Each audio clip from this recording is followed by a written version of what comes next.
ಹೇಗಿದ್ದೀರಾ? ಇವತ್ತಿನ ಟೈಲರಿಂಗ್ ಕ್ಲಾಸ್ನಲ್ಲಿ ನಾನು ಸ್ಟಿಚಿಂಗ್ನ ಮಾಡೋದನ್ನು ತೋರಿಸ್ತೀನಿ. ಈ ಪ್ಲೇನ್ ಬ್ಲೌಸ್ನ ಸ್ಟಿಚಿಂಗ್ ಮಾಡೋದನ್ನು. ನನ್ನ ಚಾನಲ್ನ ಫಸ್ಟ್ ಟೈಮ್ ನೋಡ್ತಾ ಇದ್ದರೆ ಸಬ್ಸ್ಕ್ರೈಬ್ ಮಾಡ್ಕೊಳ್ಳಿ, ಇಷ್ಟವಾದರೆ ಲೈಕ್ ಮಾಡಿ, ನಿಮ್ಮ ಫ್ರೆಂಡ್ಸಿಗೆ ಶೇರ್ ಮಾಡಿ.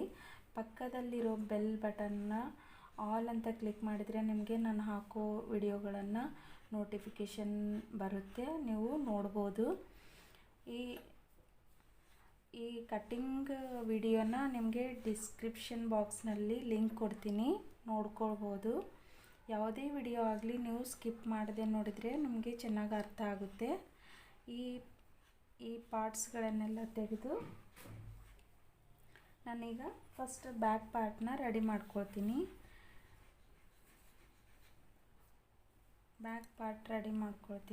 ನಾನು ಆಲ್ರೆಡಿ ಇಲ್ಲಿ ಟಕ್ಸ್ ಹೊಡೆದಿಟ್ಟಿದ್ದೀನಲ್ಲ, ಅದನ್ನೇ ನಾನೀಗ ಟಕ್ಸ್ ಹಾಕ್ಕೊಳ್ಳೋದಕ್ಕೆ ತಗೊಳ್ತೀನಿ.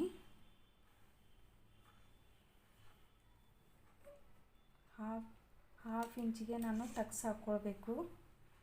ಮತ್ತು ಮೇಲ್ಗಡೆ 4 ಇಂಚಸ್ಗೆ ನಾವು ಮಾರ್ಕ್ ಹಾಕ್ಕೊಳ್ಬೇಕು. 4 ಇಂಚಸ್ಗಿಂತ ಕಡಿಮೆ ತಗೊಳ್ಬಾರ್ದು, ಶೋಲ್ಡರ್ ಜಾರುತ್ತೆ.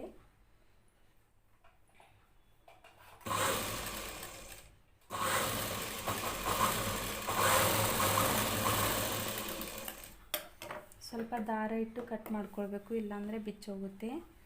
ಇದನ್ನು ನಾವೀಗ ಈ ಥರ ಫೋಲ್ಡ್ ಮಾಡಿದಾಗ ಎಕ್ಸಾಕ್ಟಾಗಿ ಕರೆಕ್ಟಾಗಿ ಬರಬೇಕು.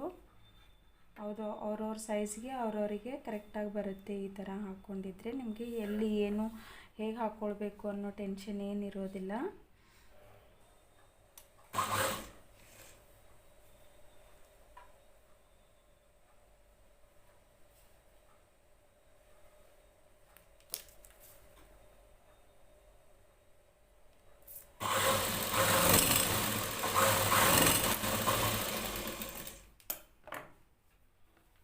ಪಟ್ಟಿಗೆ ನಾವು ಜಾಯಿಂಟ್ ಮಾಡ್ಕೊಳ್ಬೇಕಾಗುತ್ತೆ, ಸ್ಟ್ರೈಟು ಒಂದೇ ಪಟ್ಟಿ ಬರೋದಿಲ್ಲ. ಇದನ್ನು ಈ ಥರ ಜಾಯಿಂಟ್ ಮಾಡ್ಕೊಳ್ಬೇಕು.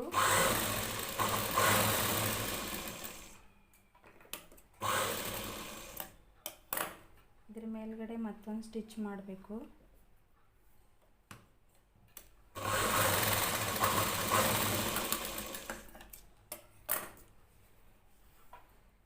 ಸ್ಟಿಚ್ ಮಾಡಿದ ಮೇಲೆ ಇದನ್ನು ನಾವು ಈ ಥರ ಫೋಲ್ಡ್ ಮಾಡ್ಕೊಳ್ಬೇಕು. ಈ ಥರ ಫೋಲ್ಡ್ ಮಾಡಬೇಕಾಗುತ್ತೆ.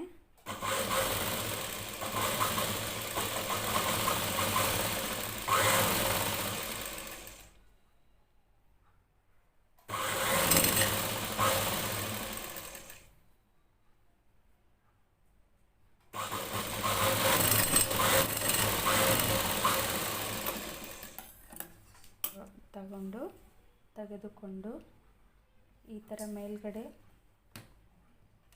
ಇಟ್ಟು 1/2 ಇಂಚಸ್ನ ನಾವು ಬಿಟ್ಟು ಸ್ಟಿಚ್ ಮಾಡ್ಕೋಬೇಕಾಗುತ್ತೆ.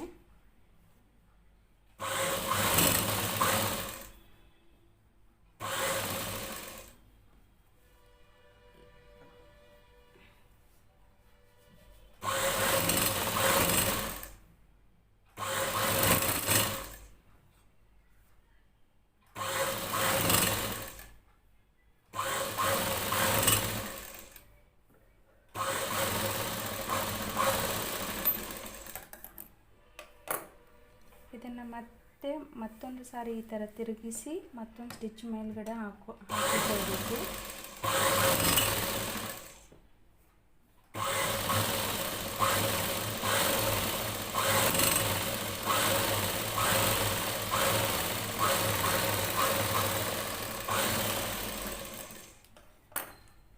ಇದನ್ನು ಈ ರೀತಿ ಮತ್ತೆ ಉಲ್ಟಾ ತಿರುಗಿಸಿ ಇದ್ರ ಮೇಲ್ಗಡೆ ಒಂದು ಲೂಸ್ ಹೊಲಿಗೆನ ಹಾಕ್ಕೊಳ್ಬೇಕು.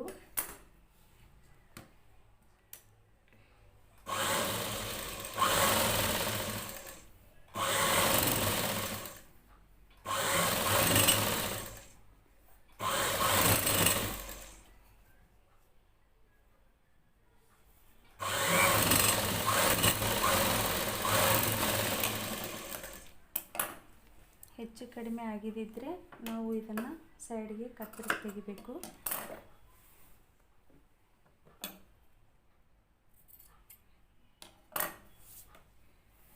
ಈ ಬ್ಯಾಕ್ ಪಾರ್ಟ್ನ ರೆಡಿ ಆಯಿತು. ಇವಾಗ ಈ ಹ್ಯಾಂಡ್ಸ್ನ ಸ್ಟಿಚ್ ಮಾಡ್ಕೊಳ್ಳೋಣ. ಇಲ್ಲಿ ನಾನು ಕರು ತೆಗೆದಿದ್ದೀನಲ್ಲ ಇದನ್ನು ನಾವೀಗ ಹ್ಯಾಂಡ್ಸ್ ರೆಡಿ ಮಾಡ್ಕೊಳ್ಳೋಣ. ಎರಡು ಎದುರು ಬರೋ ಥರನ ಇಟ್ಕೊಳ್ಬೇಕು. ಈ ಥರ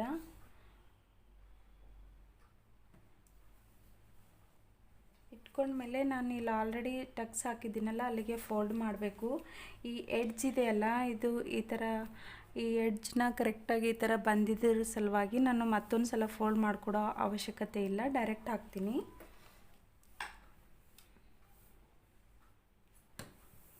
ಒಂದು ಲೂಸ್ ಹೊಲಿಗೆನ ಹಾಕ್ಕೊಳ್ಬೇಕು.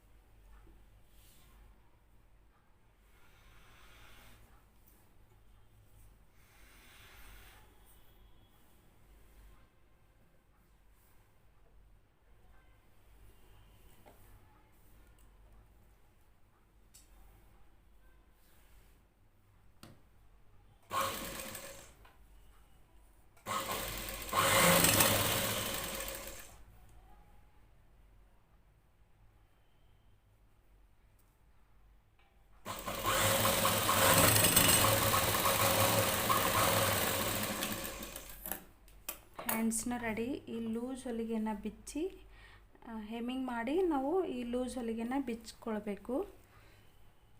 ಇವಾಗ ಈ ಫ್ರಂಟ್ ಪಾರ್ಟ್ನ ಎದುರು ಇಟ್ಕೊಳ್ಬೇಕು. ಈ ಥರ ಇಟ್ಕೊಂಡ್ಮೇಲೆ ನಮಗೆ ಟಕ್ಸ್ ಹಾಕ್ಕೊಳ್ಬೇಕು. ಈ ಥರ ಇಟ್ಕೊಂಡ್ಮೇಲೆ ನಾವು ಆಲ್ರೆಡಿ ಕಟ್ಸ್ ಹೊಡೆದಿಟ್ಟಿದ್ದೀವಲ್ಲ ಅದನ್ನು ಈ ರೀತಿ ಎರಡು ಒಂದು ಸೇರಿಸ್ಕೊಂಡು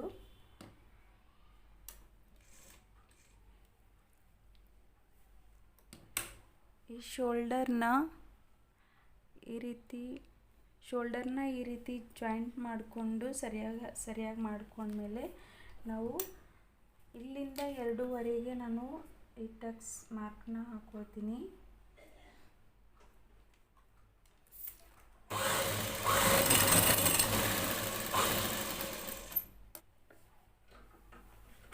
ಇದನ್ನು ಈ ಥರ ಸರಿಯಾಗಿ ಹಿಡಿದ್ರೆ ಅದು ಆಟೋಮೆಟಿಕ್ಕಾಗಿ ಕ್ರಾಸ್ ಆಗಿ ಬರುತ್ತೆ. ಇದನ್ನು ಸೇಮ್ 2ವರೆನೇ ಹಾಕ್ಕೊಳ್ತೀನಿ. 2.5 ಇಂಚಸ್ಗೆ ಒಂದು ಮಾರ್ಕ್ ಹಾಕ್ಕೊಳ್ತೀನಿ.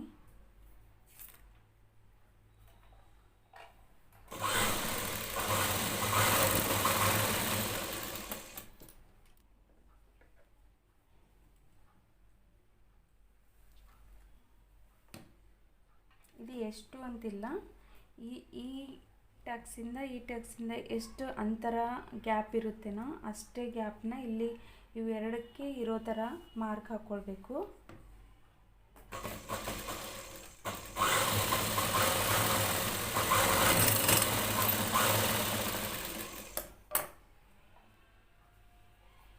ಇದನ್ನು ಅಷ್ಟೇ ಪಾವು ಇಂಚ್ ಕಂಪಲ್ಸರಿ ತಗೋಬೇಕು.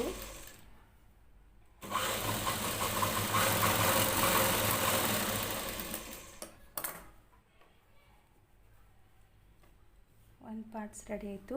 ಈಗ ಸೆಕೆಂಡ್ ಪಾರ್ಟ್ನ ನಾವು ಮತ್ತೆ ಚೆಕ್ ಮಾಡ್ಕೊಳ್ಬೇಕು. ಈ ಥರ ಇಟ್ಕೊಂಡ್ರೆ ಎದುರು ಬರೋ ಥರನ. ಆಮೇಲೆ ಇದನ್ನು ಈ ಥರ ಉಲ್ಟಾ ಮಾಡಿ ನಾವು ಟಕ್ಸ್ನ ಹಾಕ್ಕೊಳ್ಬೇಕು.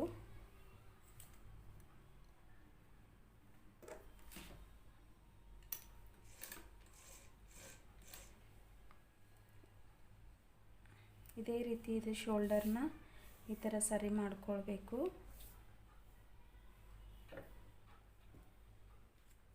ಎರಡೂವರೆಗೆ ಒಂದು ಮಾರ್ಕು.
ಎರಡು ಪಾರ್ಟ್ಸ್ನ ರೆಡಿ ಆಗಿದ್ಮೇಲೆ ಇದಕ್ಕೆ ಶೇಪ್ ಬೆಲ್ಟ್ನ ಅಟ್ಯಾಚ್ ಮಾಡ್ಕೊಳ್ಳೋಣ.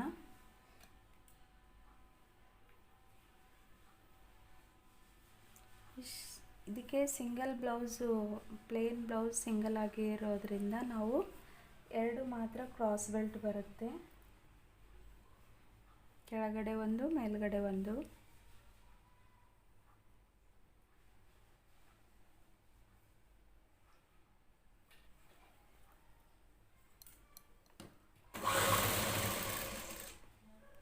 ಮೆಲ್ಲಗೆ ಜಸ್ಟ್ ಅಟ್ಯಾಚ್ ಮಾಡ್ತಾ ಬರಬೇಕು, ಎಳಿಬಾರ್ದು ಯಾವುದನ್ನು.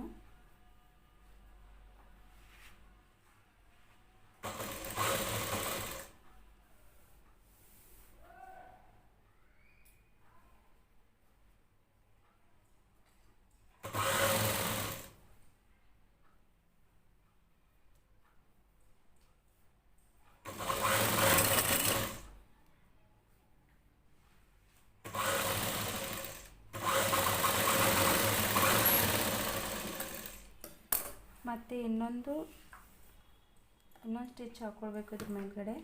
ಇದನ್ನು ಈ ಥರ ಸುತ್ತು ಹೊಡೆಯಬೇಕು, ಬಟ್ಟೆನ ಈ ಥರ ಸುತ್ತಿಕೊಂಡು ಇದರ ಮೇಲೆ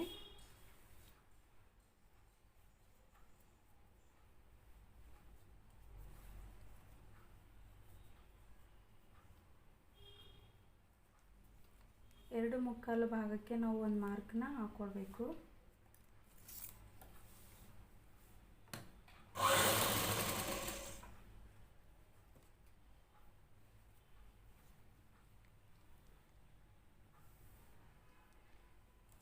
ಇಲ್ಲಿ ಎರಡು ಪಾವ್ಗೆ ಒಂದು ಮಾರ್ಕ್ ಹಾಕ್ಕೊಳ್ಬೇಕು.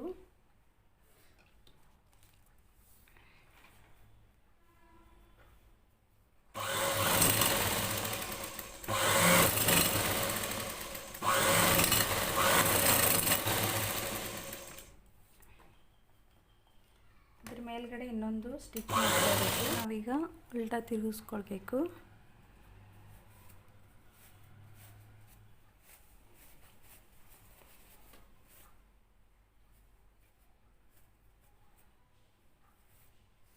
ಈ ಕಡೆ ಕರೆಕ್ಟಾಗಿದೆ, ಈ ಕಡೆ ಹೆಚ್ಚಾಗಿದೆ. ಬಟ್ಟೆನ ಕರೆಕ್ಟಾಗಿ ಈ ಥರ ಕಟ್ ಮಾಡ್ಕೊಳ್ಬೇಕು, ಮೇಲ್ಗಡೆ ಇರುತ್ತೆಲ್ಲ ಆ ಲೈನ್ಗೆ. ಸೇಮ್ ಇದನ್ನು ಅದೇ ರೀತಿ ಅಟ್ಯಾಚ್ ಮಾಡೋಣ ಶೇಪ್ ಬೆಲ್ಟ್ನ. ಇಲ್ಲಿ ನೋಡಿ ಕರೆಕ್ಟಾಗಿ ಬಂದಿದೆ. ಎರಡು ಮುಕ್ಕಾಲು ಭಾಗ, ಈ ಕಡೆ ಎರಡು ಪಾವು. ಈ ಎಕ್ಸ್ಟ್ರಾ ಇರೋದನ್ನು ಕಟ್ ಮಾಡಿ ತೆಗೆಯೋಣ. ಇದಕ್ಕೆ ಇವಾಗ ನಾವು ಹುಕ್ಸ್ ಪಟ್ಟಿನ ಅಟ್ಯಾಚ್ ಮಾಡ್ಕೊಳ್ಳೋಣ.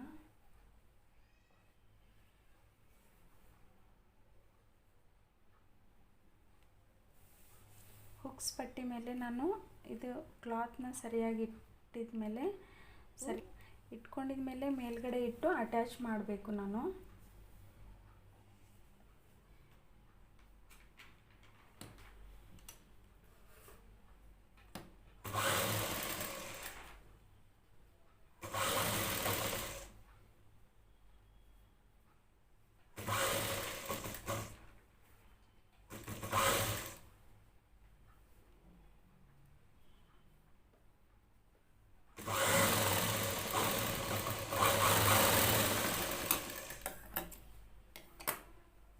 ಇದನ್ನು ಈ ಥರ ತಿರುಗಿಸಿದ ಮೇಲೆ ಮತ್ತೆ ಮೇಲೊಂದು ಸ್ಟಿಚ್ ಮಾಡ್ಕೊಳ್ಬೇಕು.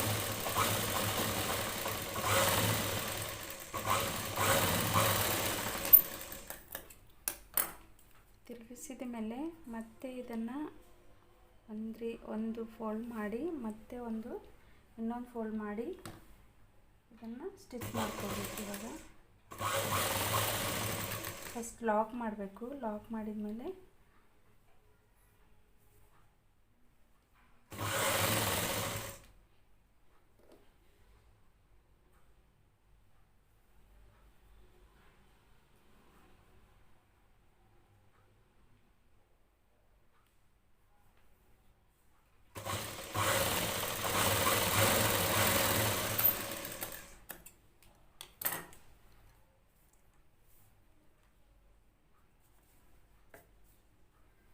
ಇದಕ್ಕೆ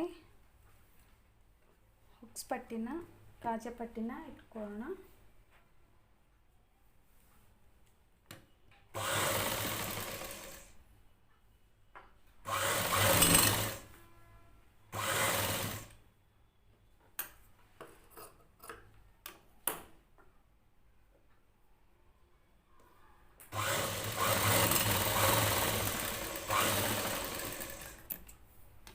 ಇದನ್ನು ಉಲ್ಟಾ ಇಟ್ಟು ಅದ್ರ ಮೇಲೆ ಇದನ್ನು ಅಟ್ಯಾಚ್ ಮಾಡ್ಕೊಳ್ಬೇಕು. ತಿರುಗಿಸಿದ ಮೇಲೆ ನಾವು ಈ ಥರ ಮತ್ತೆ ಫೋಲ್ಡ್ ಮಾಡಬೇಕು, ಮಾಡಿ ಸ್ಟಿಚ್ ಮಾಡ್ಕೊಳ್ಬೇಕು ಮೇಲ್ಗಡೆ. ಇದು ಕಾಜಾ ಪಟ್ಟಿಗೆ ಬರುತ್ತೆ.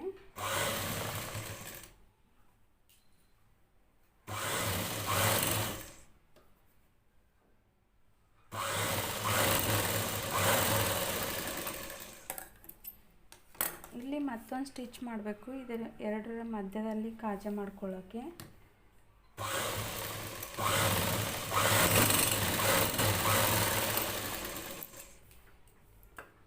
ಎಕ್ಸ್ಟ್ರಾ ಬಂದಿದ್ದನ್ನು ಕಟ್ ಮಾಡಬೇಕು. ಈಗ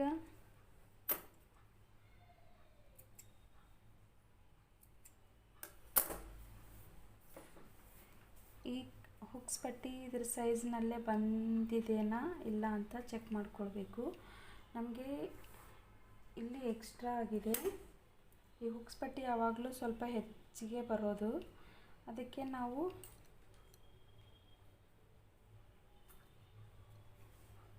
ಈ ಥರ ಮಾರ್ಕ್ ಹಾಕ್ಕೊಳ್ಬೇಕು. ಜಸ್ಟ್ ಇಷ್ಟು ಕಟ್ ಮಾಡಿದರೆ ಸಾಕಾಗುತ್ತೆ.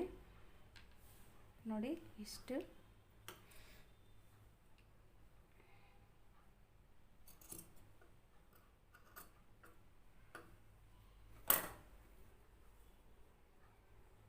ನೋಡಿ ಇಷ್ಟು ಕಟ್ ಮಾಡಿದರೆ ಸಾಕಾಗುತ್ತೆ, ನಮಗೆ ರೌಂಡ್ ಶೇಪಲ್ಲೇ ಬರುತ್ತೆ. ಮತ್ತು ಈಗ ನಾವು ಬ್ಯಾಕ್ ಪಾರ್ಟ್ಗೆ ಅಟ್ಯಾಚ್ ಮಾಡ್ಕೊಳ್ಳೋಣ.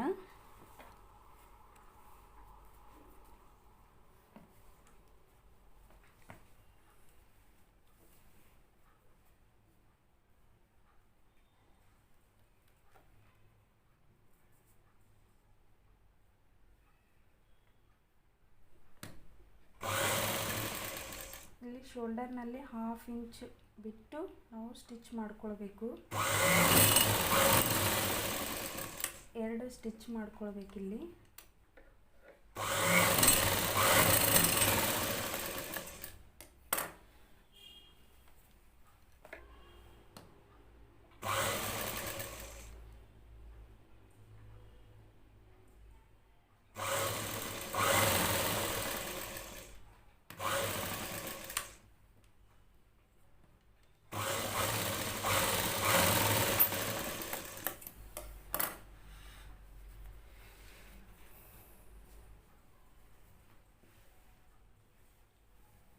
ನೋಡಿ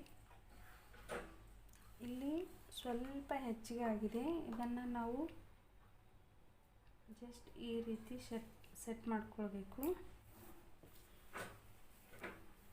ನಾವೀಗ ನೆಕ್ ಪಟ್ಟಿನ ಜಾಯಿಂಟ್ ಮಾಡ್ಕೊಳ್ಳೋಣ.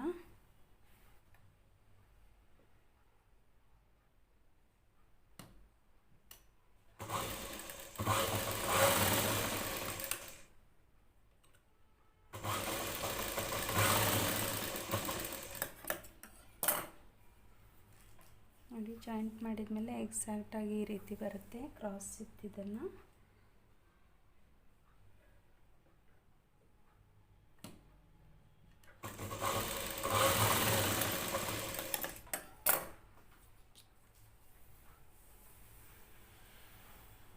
ಈ ರೀತಿ ಬರುತ್ತೆ. ಇದನ್ನು ನಾವೀಗ ಇದಕ್ಕೆ ಅಟ್ಯಾಚ್ ಮಾಡ್ಕೊಳ್ತಾ ಹೋಗೋಣ.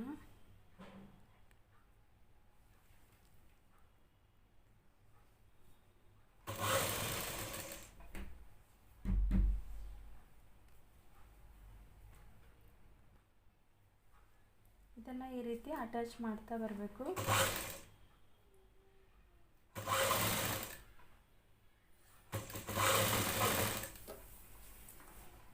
ಈ ಶೋಲ್ಡರ್ ಸ್ಟಿಚಿಂಗ್ ಇರುತ್ತಲ್ಲ, ಈ ಸ್ಟಿಚ್ನ ಬ್ಯಾಕ್ ಸೈಡ್, ಈ ಕ್ಲಾತ್ ಬ್ಯಾಕ್ ಸೈಡ್ ಬರೋದನ್ನು ಇಟ್ಕೊಳ್ಬೇಕು.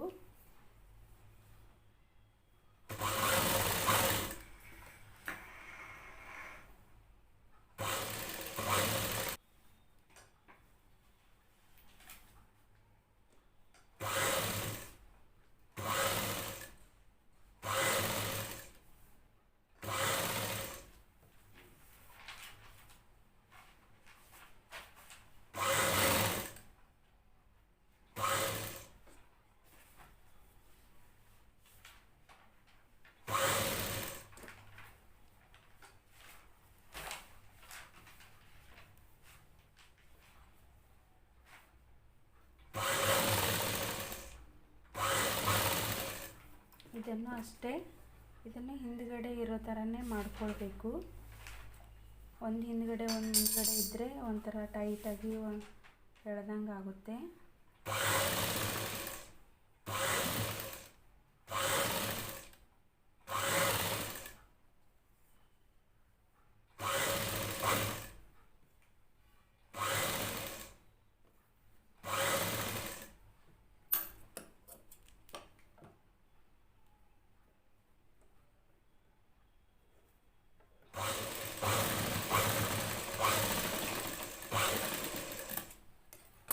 ಒಂದು ಸಲ ಚೆಕ್ ಮಾಡ್ಕೊಳ್ಬೇಕು ಎಲ್ಲ ಒಂದೇ ರೀತಿಯಾಗಿ ಬಂದಿದೆನಾ ಇಲ್ಲ ಅಂತ.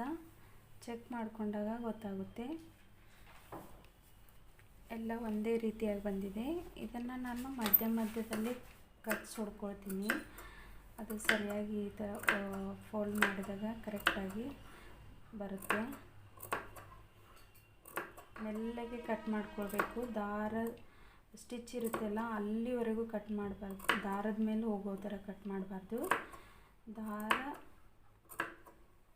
ಈ ಕಡೆನೇ ಸ್ವಲ್ಪ ಇಟ್ಟು ಕಟ್ ಮಾಡ್ಕೊಳ್ಬೇಕು. ಕಟ್ ಮಾಡಿದ ಮೇಲೆ ಇದನ್ನು ಈ ಥರ ತಿರುಗಿಸಿದ ಮೇಲೆ ಈ ಎಕ್ಸ್ಟ್ರಾ ಕ್ಲಾತ್ ಇರುತ್ತೆಲ್ಲ ಅದನ್ನು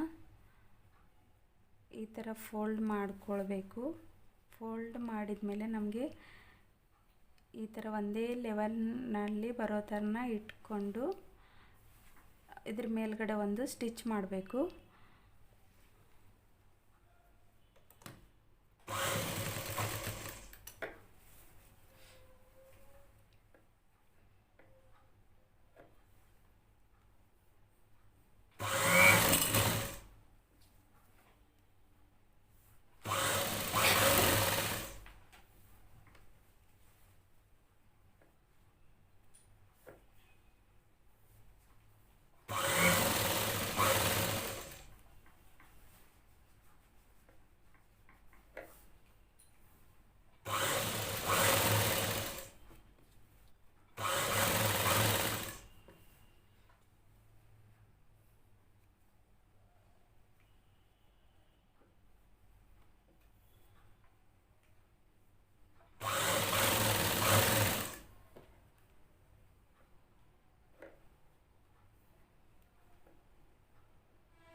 ಈ ಕಡೆ ಸ್ಟಿಚ್ಚಿಂಗ್ ಆದಮೇಲೆ ಈ ಕಡೆ ಎಕ್ಸ್ಟ್ರಾ ಬಟ್ಟೆ ಇರುತ್ತಲ್ಲ ಆ ಹೊಲಿಗೆ ಇರೋವರೆಗೆ ಬಿಟ್ಟು ಎಕ್ಸ್ಟ್ರಾ ಬಂದಿರೋ ಕ್ಲಾತ್ನ ಈ ಥರ ಕಟ್ ಮಾಡಬೇಕು.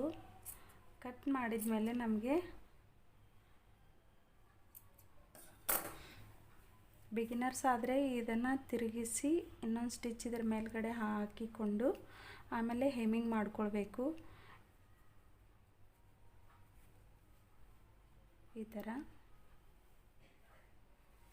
ಇದಕ್ಕೆ ನಾನೀಗ ಹ್ಯಾಂಡ್ಸ್ ಅಟ್ಯಾಚ್ ಮಾಡ್ತೀನಿ. ಇಲ್ಲಿ ಒಂದು ಕಟ್ಸ್ ಹೊಡೆದಿಟ್ಟಿದ್ದೀನಲ್ಲ ಅದನ್ನು ಮುಂದುಗಡೆ ಬರೋ ಥರನ ಇರೋದನ್ನು ನಾವು ತಗೊಳ್ಬೇಕು. ಈ ಥರ ಕಟ್ಸ್ ಹೊಡೆದಿರೋದನ್ನು ಈ ಶೋಲ್ಡರ್ ಮೇಲ್ಗಡೆ ಇಟ್ಟು ಈ ಕಟ್ ಹೊಡೆದಿದ್ದೀನಲ್ಲ ಇದನ್ನು ಶೋಲ್ಡರ್ ಹೊಲಿಗೆ ಮೇಲಿಟ್ಟು ನಾವು ಈ ಕಡೆನ ಈ ರೀತಿ ಅಳತೆ ಮಾಡ್ತಾ ಹೋಗ್ತಾ ಇರಬೇಕು.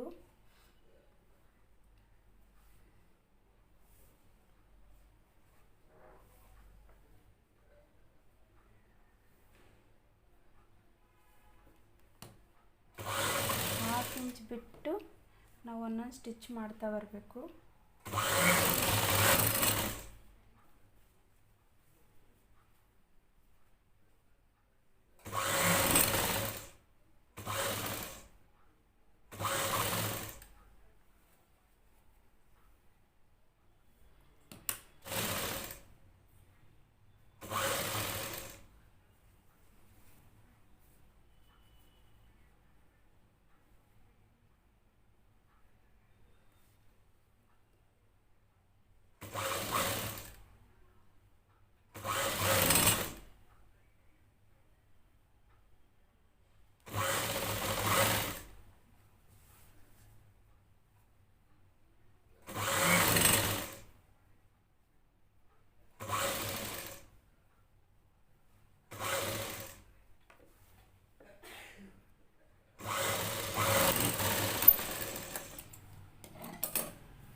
ಒಂದು ಸಾರಿ ಈ ಥರ ರಬ್ ಮಾಡಬೇಕು. ಒಳಗಡೆ ಹೊರಗಡೆ ಎಲ್ಲಾದರೂ ಆದರೆ ಮತ್ತೊಂದು ಸ್ಟಿಚ್ ಹಾಕ್ತೀವಲ್ಲ ಆವಾಗ ಅದನ್ನು ಸರಿ ಮಾಡ್ಕೊಳ್ಬೇಕು.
ಯಾವಾಗಲೂ ಕ್ಲಾತ್ನ ಎಳಿಬಾರ್ದು, ಜಸ್ಟ್ ಅಟ್ಯಾಚ್ ಮಾಡ್ತಾನೆ ಇರಬೇಕೆಲ್ಲ. ಎಳೆದ್ರೆ ಕಟ್ ಮಾಡಿದಿರುತ್ತೆ ಅಲ್ಲ, ಯಾವ ಕಡೆ ಅಂದರೆ ಆ ಕಡೆನ ಇದು ಸಾಗುತ್ತೆ.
ಇನ್ನು ಸ್ಟಿಚ್ ಹಾಕ್ಕೊಳ್ಬೇಕು.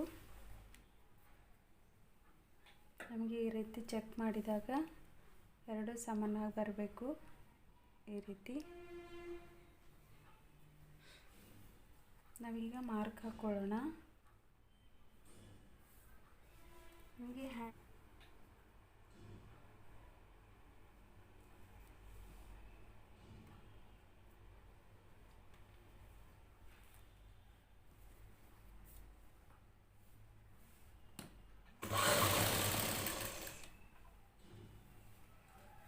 ಇನ್ನೊಂದು ರೀತಿನ ನಾನು ಈ ಬಾಡಿ ಕೆಳಗಡೆ ಅಟ್ಯಾಚ್ ಮಾಡೋದನ್ನು ತೋರಿಸ್ತೀನಿ. ಈ ರೀತಿ ಬ್ಯಾಕ್ ಪಾರ್ಟ್ನ ಈ ರೀತಿ ಫೋಲ್ಡ್ ಮಾಡ್ಕೊಳ್ಳಿ. ಈ ಅಳತೆ ಕೊಟ್ಟಿರೋ ಬ್ಲೌಸ್ನು ಎರಡು ಸಮನಾಗಿ ಸ್ಟಿಚ್ ಎಲ್ಲಿದೆನೋ ಕರೆಕ್ಟಾಗಿ ಹಿಡಿದುಕೊಂಡು ಇದರ ಮೇಲ್ಗಡೆ ಇಟ್ಟು ನಾವು ಈ ರೀತಿನ ನೋಡ್ಕೊಳ್ಬೇಕು. ಕರೆಕ್ಟಾಗಿ ಎರಡು ಎಲ್ಲಿದೆನೋ ಅಲ್ಲೇ ನಾವು ಮಾರ್ಕ್ ಹಾಕ್ಕೊಳ್ಬೇಕು. ಬ್ಯಾಕ್ ಪಾರ್ಟ್ದಾಯಿತು. ಈ ಫ್ರಂಟ್ ಪಾರ್ಟ್ನ ನಾವು ಯಾವುದನ್ನು ಸ್ಟಿಚ್ ಮಾಡ್ತಾ ಇದ್ದೀವೋ ಅದೇ ಪಾರ್ಟ್ನ ತೊಗೊಳ್ಬೇಕು. ನಾನು ಹುಕ್ಸ್ ಪಟ್ಟಿದ್ದು ಇದ್ದಿದ್ದನ್ನು ಸೈಡ್ ನಾನು ತೊಗೊಂಡಿದ್ದೀನಿ. ಈ ಕಡೆಯಿಂದನೇ ನಾನು ನೋಡ್ಕೊಳ್ಬೇಕು. ಈ ರೀತಿ ನೋಡ್ಕೊಂಡ್ಮೇಲೆ ಈ ಮಾರ್ಕ್ ಇಲ್ಲಿ ಬರುತ್ತೆ. ಈ ಹೊಲಿಗೆ ಇರುತ್ತಲ್ಲ ಇಲ್ಲಿಗೆ ನಾವು ಇದಕ್ಕೂ ನಾವು ಒಂದು ಮಾರ್ಕ್ ಹಾಕ್ಕೊಳ್ಬೇಕು. ಈ ರೀತಿ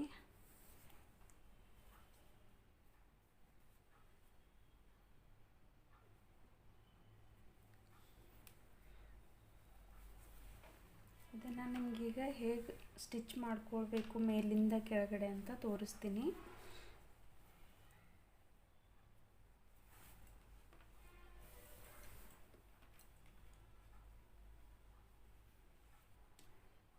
ಈ ಮಾರ್ಕನ್ನು ನಮಗೆ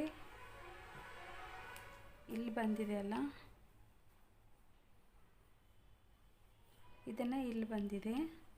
ನಾವೀಗ ಸರಿಯಾಗಿ ಈ ಥರ ಇಟ್ಕೊಂಡ್ಮೇಲೆ ಈ ಎರಡು ಇಲ್ಲಿನೂ ಸರಿಯಾಗಿ ಇಟ್ಕೊಳ್ಬೇಕು, ಇಲ್ಲಿನೂ ಇಟ್ಕೊಳ್ಬೇಕು. ಇಟ್ಕೊಂಡಿದ ಮೇಲೆ ಈ ಎರಡರ ಮಧ್ಯದಲ್ಲಿ ನಾವು ಕರೆಕ್ಟಾಗಿ ಬರೋ ಥರನ ಒಂದು ಮಾರ್ಕ್ ಹಾಕ್ಕೊಳ್ಬೇಕು. ಈ ಈ ಈ ಡಾಟು ಇದು ಫ್ರಂಟ್ ಪಾರ್ಟ್ನಲ್ಲಿ ಬಂದಿರೋ ಮಾರ್ಕು, ಇದು ಬ್ಯಾಕ್ ಪಾರ್ಟ್ನಲ್ಲಿ ಬಂದಿರೋ ಮಾರ್ಕು. ಇದನ್ನು ಈ ರೀತಿ ಸೆಂಟ್ರದಲ್ಲಿ, ಎರಡರ ಸೆಂಟ್ರದಲ್ಲಿ ಒಂದು ಮಾರ್ಕ್ ಹಾಕ್ಕೊಂಡಾಗ ನಮಗೆ ಹ್ಯಾಂಡ್ಸ್ ಇಲ್ಲಿ ಸೈಜ್ ಬಂದಿದೆಯಲ್ಲ, ಇಲ್ಲಿಗೆ ಒಂದು ತಗೊಳ್ಬೇಕು. ತಗೊಂಡಿದ ಮೇಲೆ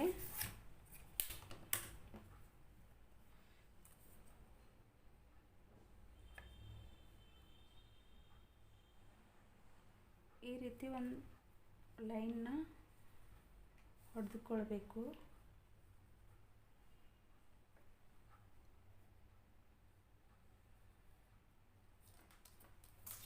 ಈ ಲೈನ್ ಹೊಡೆದಿದ ಮೇಲೆ ನಮಗೆ ಕರೆಕ್ಟಾಗಿ ಈ ಲೈನ್ ಮೇಲೆ ನಾವು ತಗೊಳ್ಬೇಕು. ನೋಡಿ, ಈ ರೀತಿ ಕಾಣಿಸ್ತಾ ಇದೆನಾ?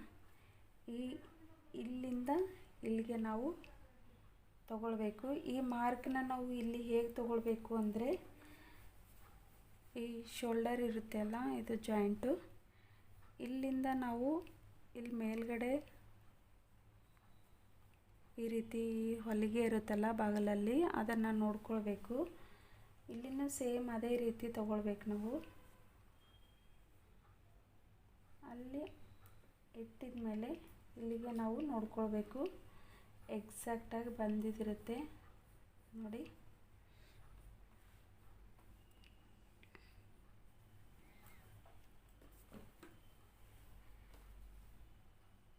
ಈ ರೀತಿ ಈ ಹೊಲಿಗೆ ಹಾಕಿಕೊಂಡ ಮೇಲೆ ಮತ್ತೆ ನೆಕ್ಸ್ಟ್ ನಾವು ಈ ಕಡೆ ಪಾವು ಇಂಚಸ್ಸನ್ನ ಬಿಟ್ಟು ಎರಡು ಹೊಲಿಗೆನ ಈ ಕಡೆನೇ ಹಾಕ್ಕೊಳ್ಬೇಕು, ಆ ಕಡೆ ಅಲ್ಲ.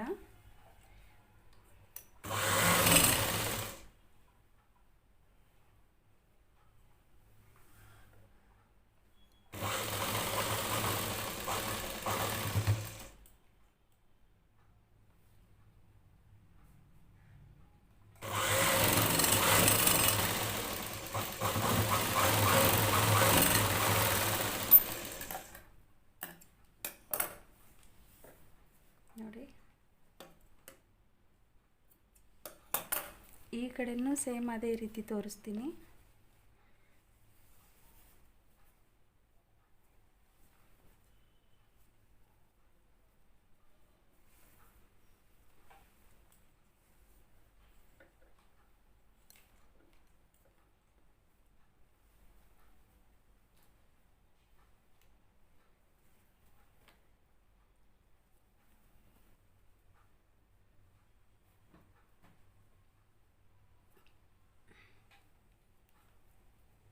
ಇಲ್ಲಿ ಮಾರ್ಕ್ ಇದೆ ಆಲ್ರೆಡಿ. ಇದೇ ಮಾರ್ಕ್ ಮೇಲೆ ನಾವು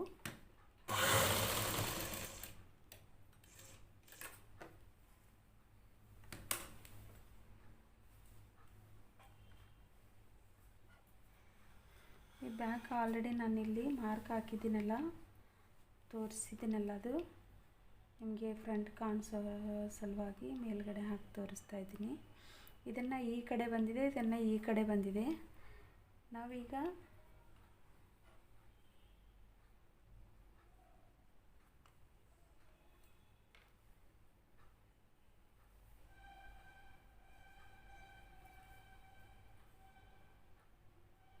ಈ ಎರಡರ ಮಧ್ಯದಲ್ಲಿ ತಗೊಳ್ಬೇಕು ನಾವು,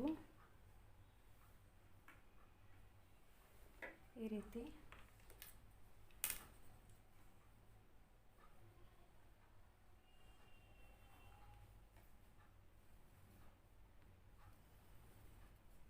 ನಿಮಗೆ ಅರ್ಥ ಆಗೋ ಸಲುವಾಗಿ ನಾನು ಈ ರೀತಿನ ಮಾರ್ಕ್ ಹಾಕಿ ತೋರಿಸ್ತಾ ಇದ್ದೀನಿ.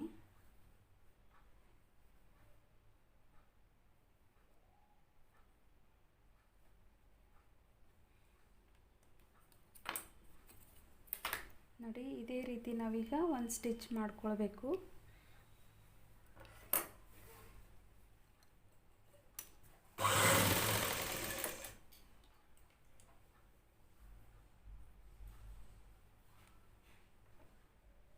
ಎರಡು ಕರೆಕ್ಟಾಗಿ ಹಿಡಿದುಕೊಳ್ಬೇಕು ನಾವು.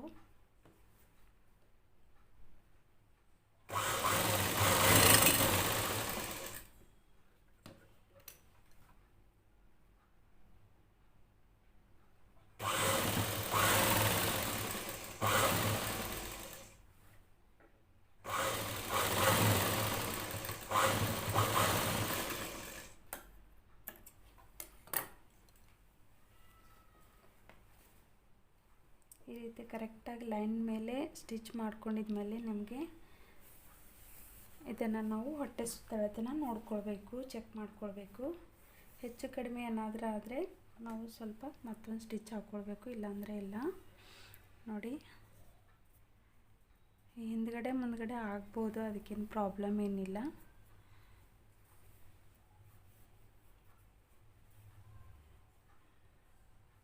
ನೋಡಿ, ಸ್ವಲ್ಪ ಹೆಚ್ಚಿಗೆ ಆಗಿದೆ.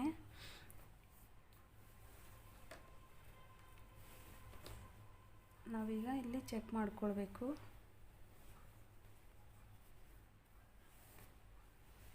ಇಲ್ಲಿ ಸ್ವಲ್ಪ ಈ ಕಡೆ ಬಂದಿದೆ ಅಲ್ಲ, ಇದನ್ನು ಈ ರೀತಿ ಹಾಕ್ಕೊಂಡು ಬಿಟ್ಟರೆ ಕರೆಕ್ಟಾಗಿ ಆಗುತ್ತೆ.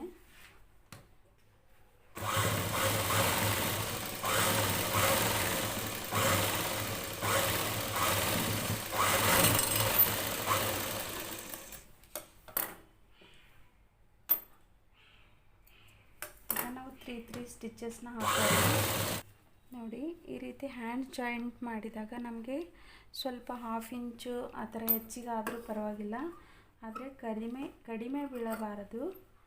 ಇದನ್ನು ನಾವೀಗ ಈ ಥರ ಸೆಟ್ ಮಾಡ್ಕೊಳ್ಳೋಣ.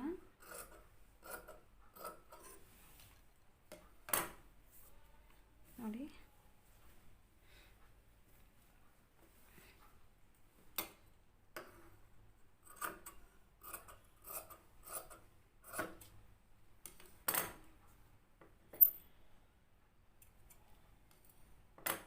ನೋಡಿ ಫ್ರೆಂಡ್ಸ್, ಬ್ಲೌಸ್ನ ರೆಡಿ ಆಯಿತು ಇವಾಗ. Thank you friends.